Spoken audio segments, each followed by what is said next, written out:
दोस्तों अगर आप भी सूर्य कुमार यादव और रिंकू सिंह को बेहतरीन खिलाड़ी मानते हैं तो इस वीडियो को लाइक करना बिल्कुल नहीं भूलिएगा। दोस्तों जीत के बाद मैन ऑफ द मैच बनते ही रो पड़े सूर्य कुमार यादव और अपने बयान में अपना अवार्ड रिंकू सिंह को देकर कुछ ऐसा कह गए कि वाकई में 100 करोड़ भारतीय आज इस कप्तान को सलाम कर रहे हैं। दोस्तों सूर्य ने भावुक होकर रिंकू को अवार्ड देकर क्या कहा, उनके बयान का वीडियो आपको दिखाने जा रहे हैं, लेकिन उससे पहले आप सभी को क्या लगता है, सूर्य और रिंकू में आपका फेवरेट कौन है, नीचे कमेंट कर जरूर बताइएगा। दोस्तों वर्ल्ड कप के जख्म अभी भरे नहीं कि एक और सीरीज ऑस्ट्रेलिया की टीम के साथ ही शुरू हो चुकी है। कहने को तो ये सीरीज में कोई भी एक्सपीरियंस प्लेयर नहीं खेल रहे भारत की तरफ से स्पेशली, और उतने ही प्लेयर्स दोस्तों ऑस्ट्रेलिया के सीनियर अपने घर वापस जा चुके हैं वर्ल्ड कप जीतने के बाद। खैर दोस्तों बीता वक्त वापस तो नहीं लाया जा सकता, लेकिन बीती इज्जत जरूर कमाई जा सकती है और भारतीय क्रिकेट टीम ना आज से विशाखापट्टनम के मैदान से उसी सिलसिले में लग गई है। दोस्तों आपको बता दें कि टी20 के लिए हार्दिक पांड्या चोटिल हैं, इसीलिए बीसीसीआई ने रातों रात सूर्य कुमार यादव को कप्तान घोषित किया। खैर मैच शुरू होता है और फिर वही होता है जिसका डर था। सूर्य कुमार यादव ने 200 टॉस जीतकर गेंदबाजी चुनी और वाइजैक के इस मैदान में उनके गेंदबाजों की जो धुनाई हुई उसे देखकर उनके भी पसीने निकलने लगे थे। दोस्तों जरा आंकड़े सुनिए।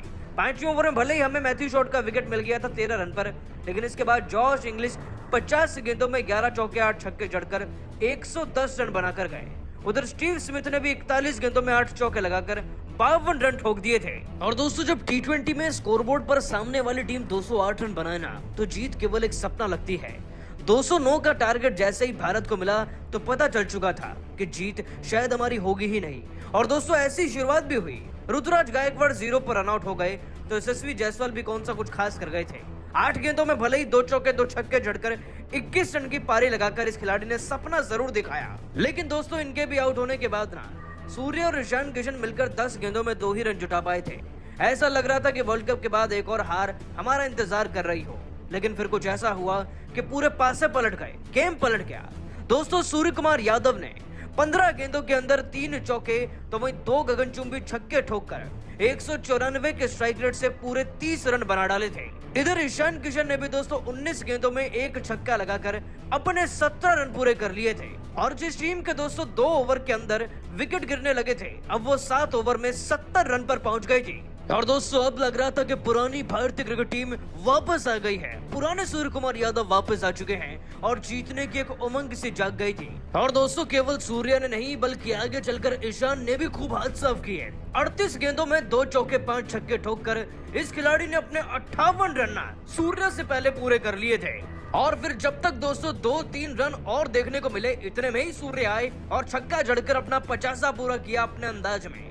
दोस्तों जीतने के लिए 45 गेंदों में 75 रन चाहिए थे, जो सूर्य और ईशान के रहते मुमकिन लग रहा था, क्योंकि करंट रन रेट 11 का था और रिक्वायर्ड 9.5 का। यहीं पर दोस्तों भारतीय क्रिकेट टीम की जीत मुकर्रर हो चुकी थी, बस विनिंग रन्स लगने बाकी थे जो आगे चलकर ये खिलाड़ी लगा ही देते। हालांकि दोस्तों ईशान किशन इस बीच सूर्य का साथ छोड़कर चले गए। वो दोस्तों आउट हुए 58 रन पर संगा की गेंद पर, लेकिन सूर्य तो भी मैदान में सूर्य उदय करने का पूरी तरीके से प्रबंध कर रहे थे। दोस्तों सूर्य ने भी फिर 30 गेंदों में 5 चौके और 3 छक्के जड़कर ना अपने आप को 55 के स्कोर पर पहुंचा ही दिया। और जीतने के लिए अब हमें मात्र 40 गेंदों में 66 रन चाहिए थे। जीत तो हमारे कदम चूम ही रही थी और आगे फिर वैसा हुआ भी। दोस्तों सूर्य ने ही विनिंग शॉट्स लगाए और बाकी खिलाड़ियों ने मिलकर बड़े आसान तरीके से भारत को इस मैच में विजयी बनाकर वर्ल्ड कप का बदला एक हद तक तो पूरा कर लिया है। लेकिन दोस्तों कप्तानी में अपना डेब्यू कर रहे सूर्य कुमार यादव ना मैदान में जीत के बाद बहुत ज्यादा भावुक हो गए और कुछ ऐसा कह गए जो आपको सुनना चाहिए। दोस्तों खास तौर पर सूर्य कुमार यादव ने रोहित पर जो कहा है ना, वो तो सुनकर आप उन्हें सलाम ही कर जाएंगे। दोस्तों आपको बता दें कि सूर्य कुमार यादव ने अपने बयान में पहली जीत के बाद कहा, वर्ल्ड कप के बाद हम अच्छे से जानते हैं कि ड्रेसिंग रूम का माहौल कैसा था। रोहित भाई बुरी तरीके से रो रहे थे और हम सब भी, क्योंकि वर्ल्ड कप एक ऐसा सपना था जिसके लिए 4 साल तक मेहनत करी और अंत में मिली केवल निराशा। और निराशा केवल हमें नहीं बल्कि 140 करोड़ देशवासियों को भी थी। लेकिन बीते कल में जीकर कोई भी कामयाब हो नहीं पाया, इसीलिए हमने भी आगे बढ़ने का फैसला लिया। मुझे कप्तानी की जिम्मेदारी मिली तो मेरा केवल एक ही मकसद था, मैदान में उतरकर केवल भारत को जिताना है और ऑस्ट्रेलिया को आईना दिखाकर भारत का ये बोझ थोड़ा हल्का तो करना ही है। आज जब मैदान में उतरे तो रन पड़ने के बावजूद भी हम बहुत ज्यादा चिंतित नहीं थे, क्योंकि जानते थे अपनी बल्लेबाजी पर काम करके आए हैं। विशाखापट्टनम के मैदान में इस जीत का श्रेय मैं सबसे ज्यादा रोहित भाई को देना चाहूंगा। जी हाँ, आज वो भले ही हमारे बीच नहीं है, वो टीम में नहीं खेल रहे, लेकिन फिर भी वो हमारे कप्तान हैं और ये कप्तानी क्या, ये बल्लेबाजी भी मैंने उनसे ही सीखी है। और अगर आज मैं टीम का कप्तान बनकर थोड़ा भी वर्ल्ड कप की हार का गम उनका जरा सा भी कम कर पाया हूं ना, तो मैं खुद को कामयाब मानूंगा। और 140 करोड़ देशवासियों से ये गुजारिश करना चाहूंगा कि वर्ल्ड कप भले ही हार गए, लेकिन T20 वर्ल्ड कप तक हमें समर्थन कीजिएगा, क्योंकि हम उसे जीत कर ही घर वापस लौटेंगे। अब ये जीत मेरे पूरे देश के नाम। दोस्तों, सूर्या ने वाकई में कमाल कर दिया, जो कहा वो करके दिखाया, मैदान में उतरे और जिता कर लौटे। लेकिन दोस्तों, मुकाबला जीतने के बाद, मैन ऑफ द मैच बनने के बाद अपना अवार्ड ना रिंकू सिंह को देकर सूर्य कुमार यादव ने एक ऐसी मिसाल कायम करी और कुछ ऐसा कह गए शब्दों से कि वाकई में वो सब देशवासियों का दिल जीत ले गए। दोस्तों, आपको बता दें कि सूर्य कुमार यादव ने अपना अवार्ड रिंकू सिंह को देकर कहा, देखिए फाइनल में हारने के बाद हर कोई बेहद उदास था और मैं मानता भी हूँ इस बात को कि भारतीय फैंस भी हमसे मुंह मोड़ चुके थे, तो ये जीत तो केवल एक छोटी सी शुरुआत है उनके दिल में फिर से जगह बनाने के लिए।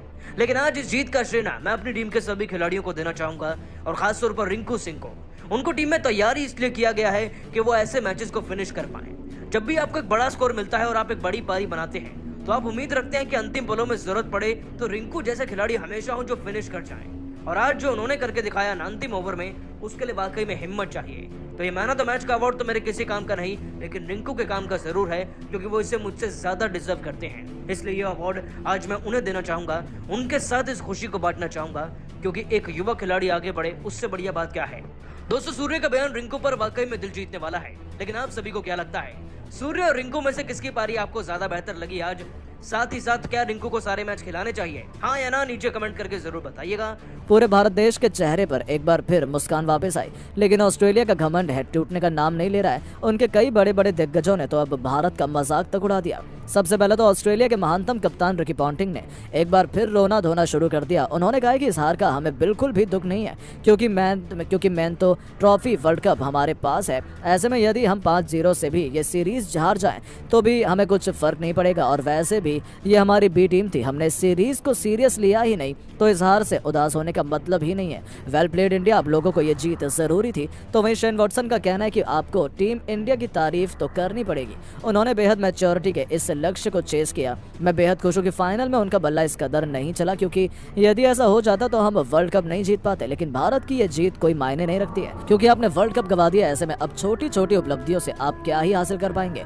खैर कोई बात नहीं, आप लोगों को खूब बधाई हो। उम्मीद है कि T20 वर्ल्ड कप में आप हमें टक्कर देने लायक तैयार हो गए। यहाँ तक कि ऑस्ट्रेलिया के पूर्व कप्तान एरन फिंच ने तो कह दिया कि टीम इंडिया को इसी में खुश होना चाहिए, क्योंकि वर्ल्ड कप जीतना तो उनके बस की बात नहीं है, वो तो हमारे हाथों में है और हमें इस हार से कोई फर्क नहीं पड़ता है। अभी तो इस सीरीज में 4 मैच और बाकी हैं और ये भी हो सकता है कि हम 4-1 से भारत को हरा दें। ऐसे में टीम इंडिया को ज्यादा जश्न नहीं मनाना चाहिए, भारतीय कुछ ज्यादा ही भावनाओं में बह जाते हैं, इस कारण ही उन्हें हार मिलती है। तो वहीं दोस्तों, अंत में ब्रैटली का कहना है कि वेल प्लेड इंडिया, हमें आपसे ऐसी ही उम्मीद थी। यहाँ पर बड़े बड़े सितारे नहीं बल्कि सभी उभरते हुए खिलाड़ी हैं, लेकिन फिर भी उन्होंने कितनी मैच्योरिटी से खेला है। ये दिखाता है कि भारत में टैलेंट की कोई कमी नहीं है। हाँ, सही समय पर उनके टैलेंट सामने नहीं आता और बड़े बड़े मौकों पर भारत को हार का सामना करना पड़ता है, लेकिन इसका मतलब ये नहीं है कि टीम इंडिया कमजोर है। हमने उन्हें कभी भी कम नहीं समझा। सैल्यूट है ऐसे भारतीय खिलाड़ियों को जो अभी भी हार मानने को तैयार नहीं है। तो दोस्तों, ब्रैटली ने सभी हिंदुस्तानियों का दिल जीता, लेकिन अब आपको क्या लगता है कि टीम इंडिया क्या 5-0 से ऑस्ट्रेलिया को हरा पाएगी? नीचे कमेंट करके जरूर बताइएगा। तो वहीं अब दुनिया भर के दिग्गजों ने भी टीम इंडिया की तारीफ की, जहां सबसे पहले तो शोएब अख्तर ने कहा कि आप कुछ भी कहें, एक हार से टीम इंडिया का नाम कम नहीं होता है। माशाल्लाह, आप उनकी बैटिंग देखिए, किशन और सूर्या कितनी लाजवाब तरीके से खेलते हैं। 209 रनों का लक्ष्य उन्होंने इतनी आसानी से चेस कर लिया। सोचिए यदि फाइनल में इनका बल्ला चल जाता तो भारत को तो वर्ल्ड कप जीतने से कोई नहीं रोक सकता था। खैर, अब तो बीती यादें याद करने सब कोई मतलब नहीं, लेकिन मुझे लगता है कि अभी भी विश्व में नंबर 1 टीम कोई है तो वो टीम इंडिया है, इसमें कोई दो राय नहीं है। तो वहीं God of cricket Sachin Tendulkar ने कह दिया कि हर एक जीत मायने रखती है। वर्ल्ड कप की हार पर मलहम लगाने का काम आज सूर्य और ईशान ने किया है। इसके लिए मैं उन्हें जितना धन्यवाद करूँ उतना कम है। गम के इस सफर में उन्होंने भारतीय टीम को खुशियों की जो सौगात दी है, इसके लिए मैं उन्हें बहुत बहुत धन्यवाद देना चाहता हूं। आप लोगों ने कमाल का खेल दिखाया है और पूरी दुनिया को बताया कि क्यों भारत सबसे बेस्ट है। यहां तक कि छक्कों के बेताज बादशाह यूनिवर्स बॉस क्रिस गेल ने भी कह दिया कि अभी भी टीम इंडिया नंबर 1 है, इसमें कोई भी शक नहीं हो सकता है। वो वर्ल्ड कप हार गए हों, लेकिन चैंपियन कोई एक मैच से नहीं बनता। उन्होंने कंसिस्टेंसी से लगातार अच्छा प्रदर्शन किया है और ये उनसे कोई नहीं छीन सकता। वेल्डन सूर्य और किशन, इस जीत की हम सबको बहुत जरूरत थी। आप लोग बेस्ट हैं और लव फ्रॉम वेस्ट इंडीज। हम भी आपकी जीत से खुश हैं। लेकिन दोस्तों रिकी पॉन्टिंग ने तो एक बार फिर रोना धोना शुरू कर दिया। उन्होंने कहा कि इस हार का हमें बिल्कुल भी दुख नहीं है, क्योंकि मेन तो ट्रॉफी वर्ल्ड कप हमारे पास है। ऐसे में यदि हम 5-0 से भी इस सीरीज हार जाएं तो भी हमें कुछ फर्क नहीं पड़ेगा। और वैसे भी ये हमारी बी टीम थी, हमने इस सीरीज को सीरियस लिया ही नहीं, तो इस हार से उदास होने का मतलब ही नहीं है।